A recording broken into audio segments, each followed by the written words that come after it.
नमस्कार, मैं कृष्णा राष्ट्रवादी। मेरे पीछे तस्वीर आप देख रहे होंगे, इधर अमित शाह खड़े हैं और इधर बहुत चर्चित चेहरे ओम प्रकाश राजभर।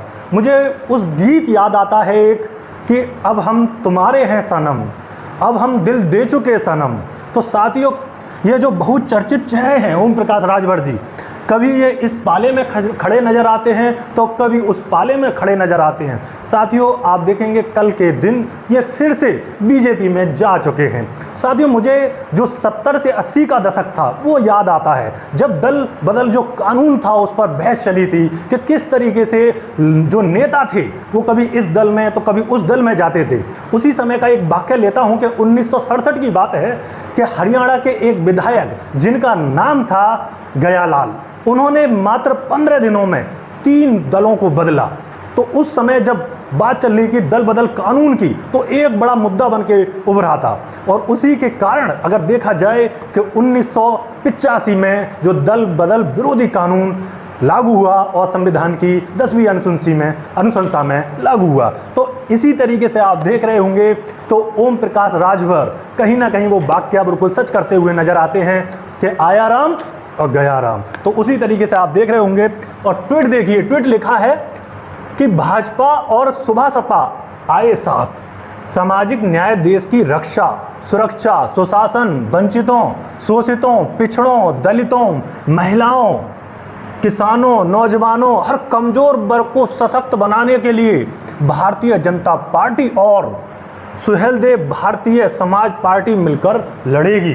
कितनी बड़ी बात लिखी है, कोई नहीं छोड़ा इन्होंने। देखिए, सबके वंचित ले लिए, शोषित ले लिए, पिछड़े ले लिए, दलित ले लिए, महिलाएं ले लिए और हर कामगार ले लिया, कोई नहीं छोड़ा। सबकी आवाज़ उठाएंगे और लगातार कभी दल इस दल से कभी उस दल में लगातार ये सभी की आवाज़ उठा रहे हैं। तो कभी कभी ऐसा लगता है शायद अपनी आवाज़ उठा रहे हैं। और देखिए कि किस तरीके से इन्होंने भारतीय जनता पार्टी को, और बहुत चर्चित चेहरे आप देख रहे होंगे बीच में अमित शाह जी, बहुत ही जाने जाते हैं चाणक्य बुद्धि के लिए। कहाँ किसको तोड़ना है, कहाँ हिमाचल प्रदेश में सरकार बनानी है या फिर मध्य प्रदेश में सरकार बनानी है, किसको खरीदना है, किसको बेचना है, किसको पकड़ना है, तो बहुत अच्छी तरीके से चाणक्य बुद्धि अच्छे लगाते हैं। और साथ में हमारे ये खड़े हुए हैं। और आप देखेंगे एक और मैं दिखाना चाहूँगा कि किस तरीके से भारतीय जनता पार्टी को ज्वाइन करने के बाद में पहुंच चुके हैं सुहेलदेव, जो महापुरुष हैं, उनका आशीर्वाद लेने के लिए।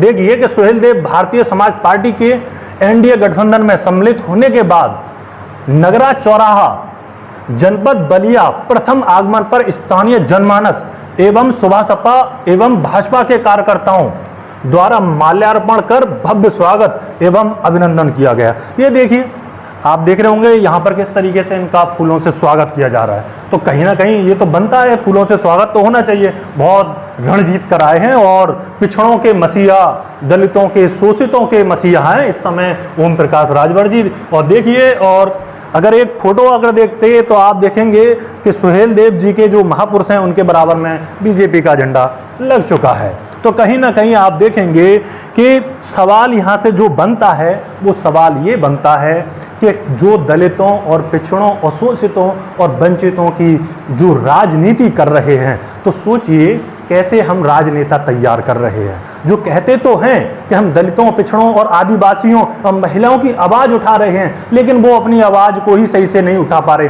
कभी इस दल तो कभी उस दल। तो क्या सिद्ध करना चाहते हैं ओम प्रकाश राजभर जी, जो पहले जब देखा कि उत्तर प्रदेश में सपा की सरकार बन सकती है तो सपा के खेमे में जा पहुंचे, और जैसे ही सपा नहीं जीत पाई तो फिर से उन्होंने गठबंधन से अलग हो गए। फिर कुछ दिन तक लगातार इधर उधर चर्चाओं में रहे, डुगडुगी बजाते रहे उसके बाद में, और अंत में जहां से आए थे वहीं पहुंच गए हैं। तो साथियों, आपकी क्या प्रतिक्रिया होगी? क्या आप ऐसे राजनेताओं को देखना चाहते हैं जिनका खुद की कहीं ना कहीं जो मानसिक स्थिति है वो डवाडोल हो? तो क्या ऐसे राजनेता आप तैयार करना चाहते हैं? मैं पूछना चाहता हूं राजभर समाज से भी और समस्त ओबीसी पिछड़े समाज से भी, तो क्या लगता है ऐसे नेता तैयार होने चाहिए जो दलित, पिछड़ों की, आदिवासियों की आवाज़ को एक स्टैंड रूप से, एक मुक्त होकर के क्या आवाज़ ये ऐसे लोग उठा पाते हैं? तो क्या ही आपकी प्रतिक्रिया है और इस वीडियो पर आपकी क्या प्रतिक्रिया है, कमेंट बॉक्स में ज़रूर लिखें। हम छोटी छोटी वीडियो के माध्यम से अनेक विषयों को लेकर के आते रहेंगे। मैं कृष्णा राष्ट्रवादी आपके साथ जुड़ा रहूंगा। जय हिंद, जय भारत।